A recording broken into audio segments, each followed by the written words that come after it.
தூக்குறீங்க, இந்த கையை தூக்குறீங்க, எட்டிடுச்சு. அந்த பழத்தை பிடிக்கிறீங்க, பிடிச்சி ரொட்டேட் பண்றீங்க, பழம் வரல. உடனே என்ன பண்றீங்க, கீழே இருக்க கொம்பு எடுத்து அப்படின்னால ஒரு சொல்றீங்க, பழம் அங்க விழுந்துருச்சு.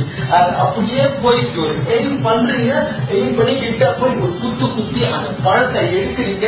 இப்படி ஒரு சீடு, இப்படி ஒரு சீடு, இப்படி ஒரு சீடு, இப்படி ஒரு சீடு பண்ணி அந்த பழத்தை அப்படியே சாப்பிடுறீங்க, அப்படியே சாப்பிடுறீங்க.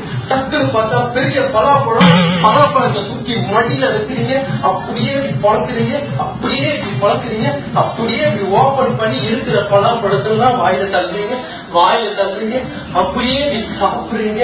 அப்படியே வயிறு ஃபுல்லா நிறையுது, பசி தீருது. அந்த அப்படியே மன நிம்மதி அடையுறீங்க. மன நிம்மதி அடைஞ்சு அப்படியே நித்யானந்தா மாதிரி ஒரு கோர்ஸுக்கு கொடுக்குறீங்க. எப்படி அப்படியே பவ்யமா சிரிச்சுண்டு கொடுத்துட்ட பிறகு அதுக்கப்புறம் ஆடியன்ஸ் கிட்ட போயிட்டு இது மாதிரி